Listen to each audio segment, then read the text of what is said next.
Donc là, la première chose, donc là, ici, donc on a le cadre d'élevage, d'accord, avec les deux barrettes.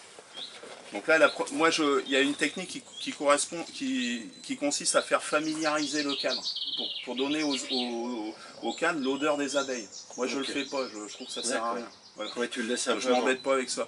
Non, oui, je le laisse pas avant, j'y vais directement. Ouais, d'accord. Voilà. Donc là, il y a les deux barrettes ici. Faire attention parce que le coup classique qui arrive, c'est quand tu vas là-bas, ça tombe. D'accord. Ouais. Donc toujours avoir un petit morceau de cire ici pour coincer les barrettes. Ok. Ok. J'avais remarqué effectivement. Donc là, on sort les deux barrettes comme ceci. Et on va commencer par installer donc la partie jaune qui est ce qu'on appelle les porte-cupules. D'accord. Donc là, les porte-cupules. Là, tu en as ici, Antoine. Ouais. On va commencer à les installer. Ok. Voilà. Donc là, il n'y a pas de... On les met, oui, un peu de voilà. Comme ça, là. Donc nous on ne cherche pas forcément la quantité, mais la qualité. Donc là, on va dire, comme on va faire plusieurs séries, on n'a pas besoin de cinquantaine de cellules. Donc je dirais, là, sur une ruche comme ça, on peut espérer avoir 15 cellules. Okay. Entre 10 et 20. Après, ça dépend de la colonie, ça dépend de la période, etc. Ce qui sera bien. Donc voilà, donc là, on va leur mettre peut-être 26 cellules. On va greffer 26, et après, elles vont choisir. D'accord. Donc 2, 4, 6, 8, 10. Voilà, là, j'en ai 10. Ça fait 20. On remplit les deux barrettes, pratiquement. Voilà. T'en as combien, toi? J'en ai 11 avec celle-ci. Voilà. Donc là, et peut-être recentrer pour ne pas avoir celle au niveau des extrémités, parce qu'elles sont un peu loin. Donc on enlève celle des extrémités, là. Donc on peut la mettre à côté. Et après, on va mettre en fait les cupules. Donc là, les cupules, moi, c'est important parce que je fais toujours attention à l'hygiène. Donc là, les cupules, bah, je les achète neuves, d'accord. Et au moment de les utiliser, je les sors du sachet. Je les manipule pas entre-temps, d'accord. Comme ça, voilà, il n'y a pas de... Bah, je dirais de bactéries. Donc là, on s'est bien lavé les mains, on va pouvoir installer les cupules. Ouais. Vas-y.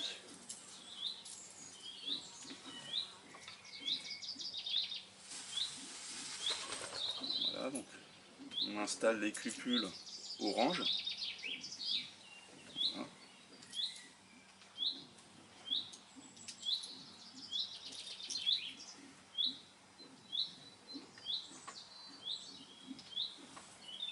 Ok. T'en manques combien? Il en faut encore 4. D'accord. Voilà. Ok. Vas-y. T'en manques une? Oui. Voilà, donc ça, c'est quelque chose que je réutilise pas. Autant tout le reste, je lave à la machine, par exemple à 95 degrés. Ça permet de récupérer la propolis, etc. Dans une machine avec des cristaux de soude et le tout dans un sac de lavage, d'accord. Donc là, les porte-cupules, etc. Et autant les cupules, c'est quelque chose que je ne réutilise pas. Bon, voilà, donc une fois qu'on a ça, on va en fait placer une petite goutte au fond de la cellule pour éviter que la larve se dessèche, d'accord. Donc c'est une petite goutte d'eau avec de la gelée royale, ok. Et également c'est pour que quand on va mettre le cadre dans la ruche éleveuse, tout de suite, en fait, les abeilles vont être attirées par cette gelée royale. Donc elles vont se précipiter sur la gelée royale et elles vont prendre en charge la larve. D'accord. D'accord. Voilà. Donc là, en fait, dans ce petit étui là, à lentilles, qui est pareil, qui est propre parce qu'il n'a jamais été utilisé, d'accord, donc stérile, j'ai mis de l'eau. Et dedans, j'ai mis un fond de cupule de gelée royale que j'ai récupéré, d'accord. Ou bien ça peut être une cellule royale naturelle que tu as cassée, voilà. D'accord. Et le tout, en fait, je le mets au congélateur et tu peux le garder 1 an, 2 ans. Et quand tu as besoin, tu prends juste, tu n'as vraiment pas besoin de beaucoup, à peine un fond. Donc là, la solution, c'est vraiment de l'eau, c'est très liquide, hein, c'est pas une pâte. Hein. C'est plus de l'eau que de la gelée royale. D'accord. Et ça, en fait, on va le mettre au fond de la cupule avec un petit pinceau. Voilà, un petit pinceau qui est recoupé. D'accord. Donc là, on touille. Ok. Voilà. Et on va mettre une petite goutte au fond. Voilà. Alors, il ne faut pas mettre trop, en fait, parce que si on met trop, quand on va faire ça, ça va tomber. Ok. Donc on met un petit peu.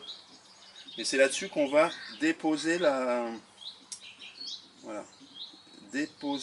larve. La larve. D'accord.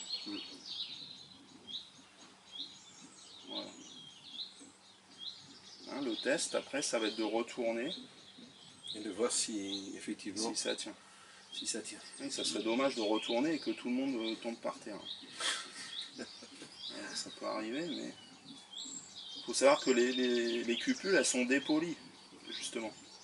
Elles sont bien faites parce qu'elles sont dépolies, donc pour éviter en fait, que ça glisse. Ouais, c'est ça. Je crois que la première version a été polie et ça n'allait pas. En fait. J'ai vu qu'il y avait aussi des cupules, tu pouvais les faire, enfin les mouler. Tu peux les faire en cire, bien entendu. Ouais.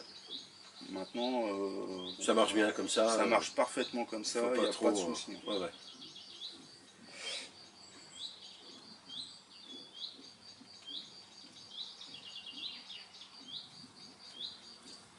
Vas-y, je te laisse faire la tienne. Je termine. Voilà.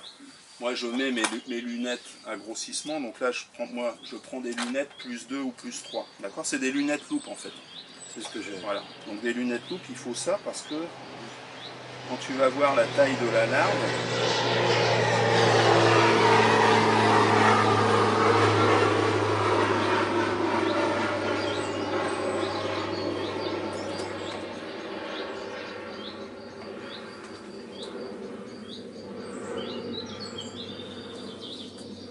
alors après on va utiliser donc le picking chinois, hein. Donc moi c'est mon instrument préféré, d'accord, par rapport au picking suisse.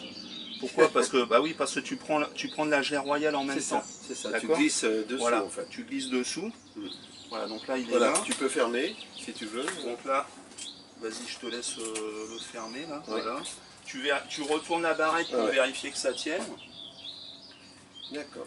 Alors, le picking chinois, en fait, il a besoin, donc c'est une plume, c'est bien de l'humidifier, d'accord? Donc moi, en fait, je mets un petit peu d'eau, là, comme ceci, là. Tiens. Voilà, dans une coupelle, et je vais laisser le picking tremper le temps du greffage. Voilà.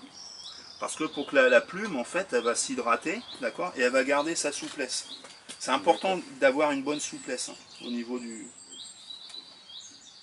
Donc un picking chinois, bon on a vu, c'est quelque chose de pas cher, hein, c'est 1 ou 2 euros. Par contre le problème c'est qu'il faut trouver un picking qui convienne, d'accord? Donc c'est-à-dire que, bon là je vais pas tout vous expliquer, mais il faut simplement le reprendre avec un petit peu de papier de verre, l'assouplir, de façon à ce que quand il arrive au fond de la cellule, il se courbe bien comme il faut, d'accord? On peut le tester comme ça sur l'ongle. Vous voyez là, quand on arrive en bas, il y a un arrondi, bon bah là c'est parfait là. Ok, donc là on va prendre la larve assez facilement. S'il n'y a pas assez de souplesse, en fait, quand on va planter comme ça, on va piquer dans le fond de la cellule. Voilà. Et s'il y a trop de souplesse, il va se déformer. Donc en fait, il faut bien l'ajuster, hein, vous faites ça l'hiver avant le démarrage de la saison, là. Bien l'ajuster avec un papier de verre, de façon à ce que on ait exactement la souplesse qu'il faut. Tu vois Antoine? Oui, je vois bien. J'arrive, tu vois la courbure elle est parfaite. Voilà. Donc une fois que vous avez...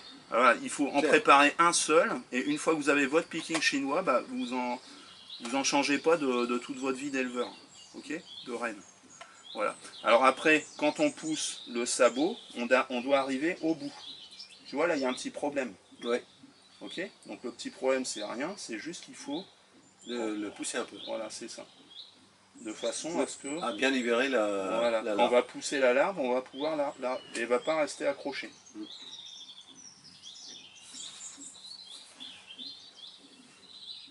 Voilà. Donc là, toujours ça à portée de main, une fois que tu as fait de temps en temps. Admettons que tu aies raté, que tu aies mal pris une larve, tu as pris une larve où il n'y a rien. Bon bah, tu retrempes ici dans l'eau, d'accord?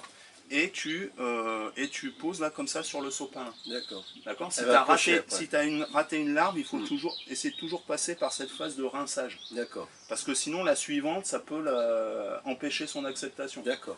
Ok, parce que tu as blessé, une fois que tu blesses une larve, apparemment elle sécrète une substance et du coup ça empêche l'acceptation. D'accord. Donc là, si tu rates une larve, hop, 2 secondes comme ça, tac et tac. C'est mieux. Voilà. Et donc tu essuies en fait pour enlever l'eau. Donc toi tu es plutôt droitier, non? Droitier. Voilà, donc tu vas t'installer comme ça. Donc là il faut bien s'installer. Donc là voilà, donc là on va amener le cadre. Donc là voilà, on amène le cadre ici. Donc, moi, comment je m'installe? Voilà, ici, je vais mettre un carton en dessous, ou un journal.